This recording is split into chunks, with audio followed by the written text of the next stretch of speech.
Hai and Assalamualaikum. Hari ini saya akan menerangkan tentang automatic circuit breaker untuk lampu. Jadi nama saya adalah Muhammad Faris Iskandar bin Abdul Aziz dan partner saya adalah Muhammad Zahir bin Simon. Kami daripada section 1-2. So for introduction, sometimes people tend to forget to switch on or off the light, fan or maybe other electrical and electronic devices switch in their own home. Indirectly, this will raise the electrical bill without them noticing it. So this project may help people to switch off their light automatically by just set the timer at the Arduino with a suitable program of coding. So basically projek ini adalah untuk mematikan switch lampu secara automatik berasaskan timer yang telah diset melalui beberapa coding yang telah disetkan ke dalam Arduino. So ini dapat mengelakkan daripada berlakunya kenaikan bil yang mendadak tanpa disedari. So projek ini adalah dibuat untuk mengatasi antara masalah-masalah yang selalu dilakukan oleh manusia biasa yang sering lupa untuk menutup lampu ataupun kipas mereka.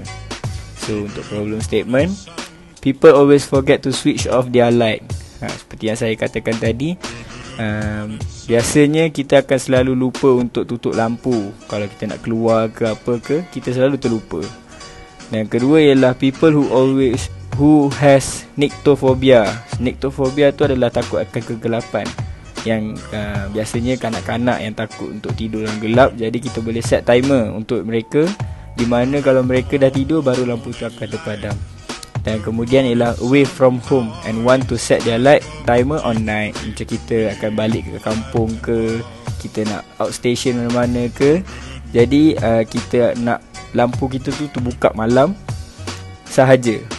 Kita akan set dia untuk malam sahaja untuk terbuka, supaya orang ingat kita ada kat rumah. Dan ini juga dapat mengelakkan daripada berlakunya kes kecurian yang kerap berlaku di kawasan perumahan kita ataupun di negara kita ini. So sebagai objektif, projek ini adalah untuk to develop an automatic night lamp to prevent waste of electricity. Yang pertamanya adalah untuk mengelakkan daripada berlakunya bil yang terlalu tinggi untuk rumah kita. Dan yang kedua ialah to make it easy for those who are afraid of dark to enter any room. Dan yang ketiga, beside this project may help to prevent robbery. Seperti yang saya katakan tadi, projek ini juga dapat mengelakkan daripada berlakunya rompakan ataupun kecurian yang berlaku di rumah kita. Kerana bila rumah kita gelap, dia dapat memberitahu perompak bahawa kita tak dekat rumah tu, dan mereka lebih senang untuk membuat kerja-kerja pencurian ini. So next we will go through the component that we use in this project. So first one is Arduino Uno. Arduino Uno is basically a development board which is open source and primarily utilize the microchip ATmega 328P microcontroller. The board comes with a set of input or output pins comprising of digital and analog, which can be interfaced to different expansion board and external circuit. The program is burned via a USB cable type B. So Arduino Uno ni di mana tempat kita masukkan program, dan dia juga akan keluarkan program kepada litar kita. Dan cara penggunaan dia adalah kita akan setkan program ke dalam Arduino Uno, kemudian kita akan transfer dia kepada litar dengan menggunakan USB cable type B. So litar kita akan berfungsi based on Arduino Uno. Jadi kita pun boleh nampak bahawa Arduino ni terdapat beberapa bahagian, iaitu input dan output pin, kemudian input voltages dan output cable. So kita ke komponen yang seterusnya, ialah resistor. Resistor is to control the flow of current and as a resistance in the circuit. A resistor is a passive two-terminal electrical component that implement electrical resistance as a circuit. So yang ketiga ialah relay. Relay is an electromagnetic switch which can be operated electrically and made to turn on and off AC/DC appliance. It can be controlled even with a low voltage of 5 volt like the output provided by the Arduino pins. So kita pun ada satu relay. Relay ni adalah switch yang juga di set menggunakan Arduino. Switch ni akan berfungsi sebagai switch on and off. Okay, so kita pun dapat tengok dekat Arduino ni, kita ada input pin iaitu sebanyak 5 voltage yang digunakan daripada Arduino, dan kita akan connect dia dengan relay. So relay ni akan jadi switch on and off kita untuk projek ni. So bila masanya dah tiba, contoh kita set selama 5 minit, kemudian relay ni akan turn off lampu tu. Dan kemudian ialah light dependent resistor ataupun kita kenali sebagai LDR. Is a variable resistance component that can vary its resistance value with the change in intensity of light, and it works on the photoconductivity principle. Lepas tu dia kata the value of resistance decreases with increase in the intensity of light. It is used in light sensitive detector circuit and light activated switching circuit. So LDR ni adalah komponen rintangan berubah yang dapat mengubah nilai rintangannya dengan perubahan intensi cahaya, dan ia berfungsi berdasarkan prinsip photoconductivity ni. Jadi nilai rintangan menurun dengan peningkatan intensiti cahaya.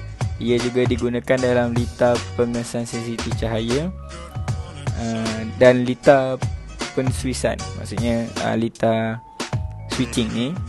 Kemudian LDR ni terdiri daripada semikonduktor rintangan tinggi yang mempunyai rintangan dalam mega ohm tanpa cahaya sebenar dan beberapa ratus ohm di hadapan cahaya. So, kemudian ialah NPN transistor. So transistor pada dasarnya adalah alat semikonduktor yang digunakan untuk menguatkan atau menukar isyarat dan kuasa elektronik. Ia terdiri daripada bahan semikonduktor dan mempunyai 3 terminal. Dalam litar ni kita guna BC547 yang merupakan NPN bipolar junction transistor. Kemudian ialah printed circuit board. Printed circuit board atau dikenali sebagai PCB, mechanically support and electrically connect electrical or electronic component using conductive track, pads and other features etched from one or more sheet layer of copper laminated onto an or between sheet layer of a non-conductive substrate. Jadi di sinilah kita akan mencetak litar kita di atas PCB, litar yang telah kita buat, dan kemudian kita akan mencantumkan beberapa komponen yang kita akan gunakan di atas litar. Kita akan solder komponen-komponen tersebut. Kemudian kita pun dah buat beberapa lab yang merangkumi PCB ini. Kemudian PCB ni kita pun tahu ada beberapa proses. Yang pertama, kita perlu lukis kita punya litar dulu dekat software yang ada. Kemudian kita akan convert dia kepada satu PCB layout. Kemudian selepas kita convert, kita akan cetak dia ke atas satu kertas, dan seterusnya kita akan print dia ke atas ke atas PCB ni, dan litar yang tercetak tu akan digunakan. Tapi sebelum tu dia akan melalui proses etching dahulu. Proses etching di mana kita akan membuang di mana bahagian copper layer yang tidak digunakan, dan tebuk lubang ke atas PCB board ni, dan seterusnya kita akan masukkan komponen dan proses soldering akan dilakukan sebelum kita menggunakan PCB ni. Kemudian ialah circuit diagram. Circuit diagram yang pertama adalah litar kita.